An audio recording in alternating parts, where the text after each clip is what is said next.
90-minute comedies are back, baby. Let's go. I just finished watching No Hard Feelings, and I have to say, I was pleasantly surprised. I went into this movie without seeing the trailer or with any expectations, and I enjoyed it. I enjoyed it pretty well. I was going to say a lot, but I felt like a lot is a lot. But I enjoyed it. I enjoyed it.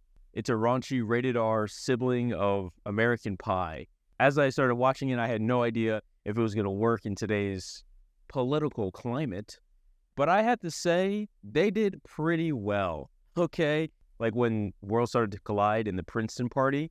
No spoilers, but that's just one example if you've already seen the movie. The summary of this movie is where Maddie, a really horrible woman, played by Jennifer Lawrence, is hired by helicopter parents to date an awkward 19-year-old to get a car so that she can drive Uber to save her house. And hilarity ensues. In my notes, I have 2003 called and wanted their movie script back, which is very true because it does feel like an American Pie 90-minute comedies like Knocked Up or 40-Year-Old Virgin, like those type of movies, which I honestly miss those type of movies, and I hope this does well so we get more of those movies. Like, it is so great to see this type of movie in the midst of all the sequels, the reboots, and the superhero movies that we have been enduring for the past 5 years. It was also nice to see Matthew Broderick as the father. You know, the kid from Ferris Bueller's Day Off. He's all grown up now. He's a dad, and he's one of the helicopter parents. I thought it was a funny little ironic kind of take.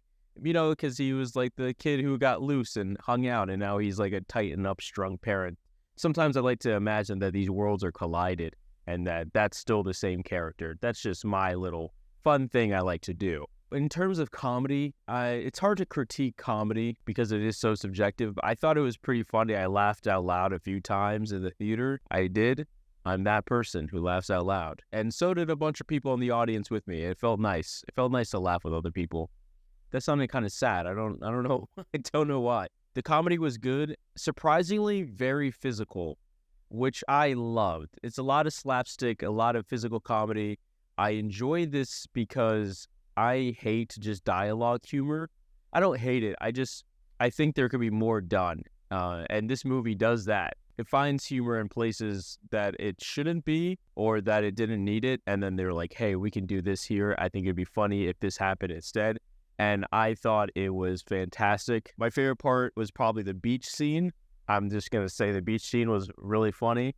And that's all I'm going to say about that. No spoilers again. Jennifer Lawrence, she does her thing in this movie. But the standout actor for me was the person who played the kid, Percy. And his name is Barth Feldman. I thought their back and forth was great. Jennifer Lawrence comes on a little bit too strong in her role. But I think it works for, the character that she plays, which is just like this horrible, bitter woman who's never moved out of her hometown.